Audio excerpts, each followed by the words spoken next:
사건도 조금 황당할 수 있는데 어떤 내용이죠? 네, 한 여성이 자신의 남편의 내연녀를 찾아가서 욕설을 하고 협박을 한 사건입니다. 이 여성이 자신 남편과 내연 관계를 맺은 여성이 있다. 이 사실을 알게 된 게 지난 2021년 4월인데요. 같은 해 5월에 이제 손해배상 청구 소송을 제기를 했습니다. 그런데 이후에 이 남편이 내연녀에게 건넨 돈까지 있다. 이 사실을 알고 이걸 받아내기 위해서 내연녀 집에 찾아가기로 한 겁니다. 자, 찾아간 것도 놀라운데 혼자 가지 않았습니다. 두 번째 사건 체크포인트 짚어보죠. 시부모님과 함께 갔습니다. 백 변호사님. 그러니까요. 예전에 뭐 언니랑 함께 갔던 사건도 있었던 걸로 아는데 예. 혼자 안 가고 70대 시부모와 함께 지금 이 내연 여성의 집을 찾아갔습니다. 예. 그게 아까 내연 관계에 있었다는 사실을 알게 된 4월에서 한 달 정도 지난 5월 한 20일경에 간 건데요. 가서 이렇게 얘기를 합니다. 문을 안 열겠죠, 당연히. 당연하죠. 두들기면 열겠습니까? 예. 그러니까 당신 부모님 집 먼저 찾아가기 전에 빨리 문 열어라. 아하. 그러니까 이제 저 내연녀 입장에서는 뭐 그게 협박이 되겠죠, 충분히.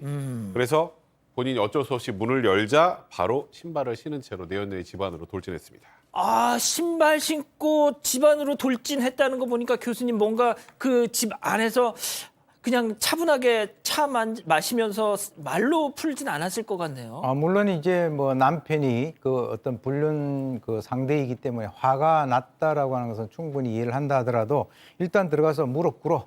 그리고 신고하려고 하는 그 핸드폰 내려놔라고 하면서 이제 겁을 주기 시작을 했다라고 하는데요.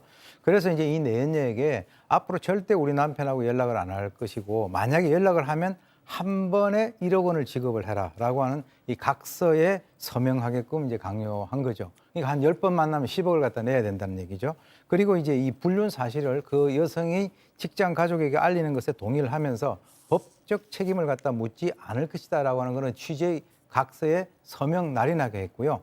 그리고 이제 아마 그동안에 이 남편이 내연녀에게 예. 한 3억 9천만 원 정도를 아이고야. 줬나 봐요. 그러니까 이제 이 그 아내가 화가 뭐 날 수도 있다라고 보는데 어쨌건 그 3억 9천에 대해서 연 12% 이자를 쳐서 갚겠다라고 하는 내용의 차용증까지 쓰게 만들었습니다. 야, 요즘 금리 5%만 돼도 막 그냥 살인적이다 막 이러는데 연 12%. 야, 자, 뿐만이 아니었습니다, 양 변호사님. 예, 너 그 목걸이 그 우리 남편이 해준 거지. 목걸이도 내놔. 이게 한 250만 원 됐다고 하고요. 남편이 또 내연녀가 가게를 운영하는데 그 가게 노트북도 남편이 해준 모양입니다. 그래서 노트북도 빼앗아 갔다고 합니다.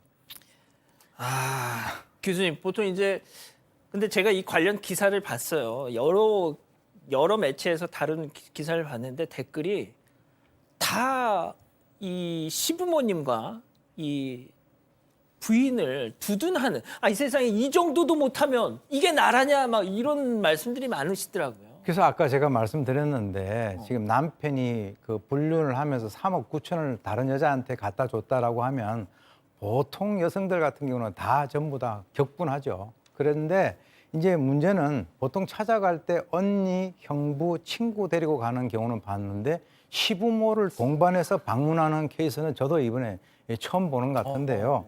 왜 그러냐 그러면 이게 이제 이 여성의 입장에서는 상당히 그 악에 바쳤을 텐데 제가 볼 때는 이 나이 든 부모는 또 이게 무슨 죄입니까? 그래서 저 나이 돼 가지고 이제 가긴 갔는데 제가 봤을 때 이런 어떤 심리가 있지 않았을까? 어머니 아버지가 아들 교육 똑바로 안 시켜가지고 지금 저런 행동하는 거 아닙니까? 그러니까 그 현장을 갖다가 나랑 같이 가자라고 했을 때 아마 이 시부모님들이 그것에 대해서 가고 싶지는 않았을 텐데 그럼에도 불구하고 자기 아들이 잘못한 그런 상황이니까 자기 며느리하고 같이 방문한 것이 아닌가. 근데 결과적으로는 좀 그 시부모님한테는 좀 가혹하다라고 하는 생각도 드네요. 자, 일단 뭐 지금 말씀하신 거는 우리 교수님의 개인적인 어떤 인상이었고요. 예. 저희도 일단 뭐 정말 그 집안에 어떤 구체적인 사연이 있는지까지는 저희도 안타깝지만 알 수는 없는데 결국 일단 재판에 다 넘겨졌어요. 네, 일단 찾아간 건 다 같이 찾아갔잖아요. 그래서 여성과 시부모 모두가 공동 주거침입 혐의를 받습니다. 여기에 더해서 이 여성 같은 경우에는 강요와 공갈 혐의까지 추가로 받고 있습니다. 자, 그러면 재판부의 판단이 참 궁금합니다. 일단 이 법정에서 가장 주요한 쟁점은 주거 침입인가 아닌가였어요. 쳐들어간 거 신발도 안 벗고. 문을 열어줬잖아요. 어. 이 내연녀가 문을 열어준 건 맞거든요. 예, 그러니까 아, 열어줘서 들어갔는데 이게 왜 주거 침입이냐 아하. 그런 주장이 있었습니다만 왜 열어줬죠? 열라니까 열어줘. 어머니 집에 부모님한테 먼저 연락한다. 빨리 열어. 그렇죠. 그리고 주변에 문을 알린다. 열었어도 열어서 얘기하는 것까지는 몰라도 집으로 돌진하는 것까지 용인했다고 보기는 어렵다. 그러니까 이건 주거 침입 맞다라고 판단을 했고요. 뭐 지금 나머지 아까 그 뭐 차용증을 쓰게 하고 그다음에 아까 남편이 사준 걸로 추정된 것들 다 들고 간 것. 보통 이 정도 혐의가 되면 처벌이 좀 중합니다, 원래. 근데 좀 주목해볼 만한 거는 이 아내 형량이 벌금 200만 원에 집행유예 2년을 선고했습니다. 그러니까 벌금도 집행유예 2년 기간이 지나면 그냥 뭐 사라질 수 있는 거거든요. 예. 왜 그랬을까요? 모르죠. 일단 첫 번째 이제 이 내연 여성하고 합의를 했고요.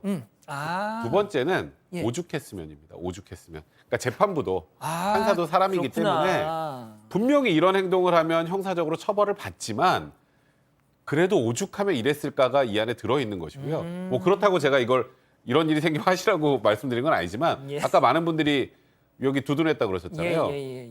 재판부도 사람인 이상 이런 부분에 대해서 감정적으로 최소한의 이런 행동을 했던 동기에 대해서는 참작을 했기 때문에 이 정도 형이 나온 것 같습니다. 그렇군요. 자, 양 변호사님, 그 자식 잘못 키운 죄 때문이었는지 뭔지는 모르겠지만 이 며느리와 함께 동행했던 이 시부모님들은 시부모님에 대해서도 재판부는 좀 온정을 보였습니다. 일단 당신네들 아들 때문에 벌어진 일이고 또 아까 오 교수님의 짐작이 약간 맞았던 것 같아요. 별로 적극적으로 가담하진 않았다라는 아, 겁니다. 그래서 진짜요? 각각 벌금 50만 원, 100만 원을 게다가 선고유예 내라는 게 아니라요. 저것도 이렇게 할 텐데 그냥 시간 지나면 이것도 없었던 걸로 해드리겠습니다라고 했습니다. 알겠습니다. 아유 참 뭐 저희가 이런 일들이 왕왕 있어서 참 곤혹스럽긴 합니다만, 그러니까 법의 판단과 여론의 반응은 상당히 좀 간극이 있네요. 아직 안 끝났습니다. 이거 눌러주세요.